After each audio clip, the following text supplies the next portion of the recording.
رات کے 10 بجے ہیں۔ السلام علیکم، یہ ریڈیو پاکستان ہے۔ شہریار احمد سے خبریں سنیے۔ اہم خبروں کا خلاصہ۔ آئندہ سال کے آج جاری ہونے والے اقتصادی سروے کے مطابق حسابات جاریہ کے خسارے میں 73% کمی آئی ہے، جو $20 ارب سے کم ہو کر صرف $3 ارب رہ گیا ہے۔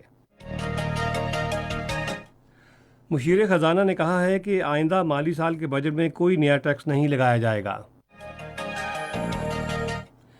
وزیر اعظم نے خبردار کیا ہے کہ کورونا کی وبا کی روک تھام کے لیے ضابطۂ کار پر عمل درآمد نہ کرنے والے تاجروں کے خلاف سخت کارروائی کی جائے گی۔ وفاقی حکومت نے 65 ارب روپے کی لاگت سے پشاور سے طورخم تک درہ خیبر اقتصادی راہداری کی تعمیر کی منظوری دے دی ہے۔ اور اب خبریں تفصیل کے ساتھ۔ اقتصادی سروے برائے مالی سال 2019-20 میں حسابات جاریہ کے خسارے میں 73% کمی دیکھی گئی ہے اور یہ $20 ارب سے کم ہو کر $3 ارب پر آ گیا ہے۔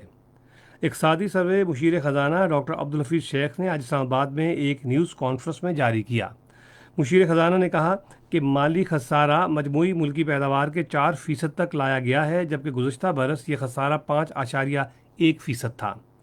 تفصیل بتاتے ہوئے مشیر خزانہ نے کہا ہے کہ زرعی شعبے میں 2.67% کی نمایاں ترقی دیکھی گئی، جو گزشتہ سال کی 0.58% شرح نمو سے کافی زیادہ ہے۔ ملک میں لاک ڈاؤن کی وجہ سے رواں مالی سال کے دوران چھوٹے درجے کی صنعتوں کی شرح نمو 1.52% رہنے کی توقع ہے۔ تعمیراتی خدمات، عام سرکاری خدمات اور دیگر نجی خدمات بالترتیب 4.02%، 3.92% اور 5.39% مثبت رہیں۔ آج اسلام آباد میں مالی سال 2019-20 کا اقتصادی سروے جاری کرتے ہوئے مشیر خزانہ ڈاکٹر عبدالحفیظ شیخ نے کہا ہے کہ حکومت آئندہ بجٹ میں معاشرے کے مختلف طبقوں کو مزید ریلیف فراہم کرے گی تاکہ کرونا وائرس کے مسئلے سے بہتر انداز میں نمٹا جا سکے۔ انہوں نے کہا کہ نئے بجٹ میں کوئی نیا ٹیکس نہیں لگایا جائے گا اور موجودہ ٹیکسز میں کمی کے حوالے سے جائزہ لیا جائے گا۔ مشیر خزانہ نے کہا ہے کہ سماجی تحفظ کے پروگراموں کے لیے مزید فنڈز مختص کیے جائیں گے اور موجودہ مشکل صورتحال سے نکلنے کے لیے صنعتوں کو معاشی مراعات دی جائیں گی۔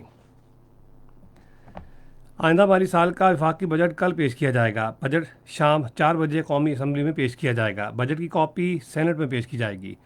وزیر اعظم عمران خان کی زیر صدارت کل وفاقی کابینہ کا اجلاس بھی ہوگا، جس میں آئندہ سال کے لیے بجٹ تجاویز کی منظوری دی جائے گی۔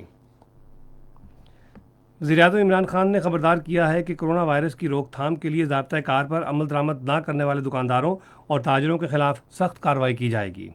آج پی ٹی وی پر اظہار خیال کرتے ہوئے انہوں نے کہا ہے کہ دنیا نے اس وائرس سے نمٹنے کا جو واحد حل دریافت کیا ہے وہ سمارٹ لاک ڈاؤن ہے، جس کے دوران ضابطۂ کار پر عمل درآمد کے ساتھ اقتصادی سرگرمیوں کی اجازت ہوتی ہے۔ وزیر اعظم نے کہا کہ آئندہ وہ خود ملک میں ضابطۂ کار پر عمل درآمد کی نگرانی کریں گے۔ عمران خان نے کہا ہے کہ ملک کو کورونا کی وجہ سے بحران کا سامنا ہے، تاہم بدقسمتی سے حزب اختلاف صورتحال پر سیاست کرنے کی کوشش کر رہی ہے۔ بیرون ملک مقیم پاکستانیوں کی ووٹنگ، بائیو میٹرک شناخت اور ملک میں الیکٹرانک ووٹنگ کے نظام پر پیش رفت کے بارے میں ایک جائزہ اجلاس صدر ڈاکٹر عارف علوی کی زیر صدارت آج اسلام آباد میں منعقد ہوا۔ الیکشن کمیشن کے سیکرٹری ڈاکٹر اختر نذیر نے اجلاس کو electronic voting machines, biometric شناخت اور بیرون ملک مقیم پاکستانیوں کے لیے آن لائن ووٹنگ کا نظام متعارف کروانے کے حوالے سے کیے گئے اقدامات کے بارے میں بریفنگ دی۔ صدر نے کہا کہ ووٹنگ کے موجودہ نظام میں خامیوں کے باعث اس میں بہتری کی ضرورت ہے۔ اجلاس میں ای ووٹنگ سے متعلق مسائل کی نشاندہی کے لیے ایک کمیٹی قائم کرنے کی تجویز دی گئی جو ممکنہ حل بھی پیش کرے گی۔ اجلاس میں پورے عمل کی نگرانی کے لیے ایک نگران کمیٹی قائم کرنے کی بھی تجویز دی گئی ہے۔ وفاقی حکومت نے پشاور سے طورخم سرحد تک خیبر پاس اقتصادی راہداری کی تعمیر کی منظوری دے دی ہے۔ وزیر مذہبی امور ڈاکٹر نور الحق قادری نے اسلام آباد میں ایک بیان میں کہا ہے کہ راہداری 65 ارب روپے کی لاگت سے تعمیر کی جائے گی، جس سے علاقے میں معاشی انقلاب آئے گا۔ انہوں نے کہا کہ 48 کلومیٹر طویل منصوبہ 4 رویا ایکسپریس وے اور ایک صنعتی زون پر مشتمل ہوگا، جو 2024 تک مکمل ہونے کی توقع ہے۔ ڈاکٹر نور الحق قادری نے کہا کہ عالمی بینک اور پاکستان کے مشترکہ تعاون سے مکمل ہونے والے منصوبے سے 1 لاکھ افراد کو روزگار ملے گا۔ انہوں نے کہا کہ راہداری کا طورخم سے کابل سیکشن افغان حکومت مکمل کرے گی۔ انہوں نے کہا کہ راہداری افغانستان کے ذریعے وسطی ایشیا کو جنوبی ایشیا سے منسلک کرے گی، جو کہ قبائلی عوام کی ترقی کی ضامن ہوگی اور اس سے پاک افغان تعلقات مزید مستحکم ہوں گے۔ اسی کے ساتھ خبریں ختم ہوئیں۔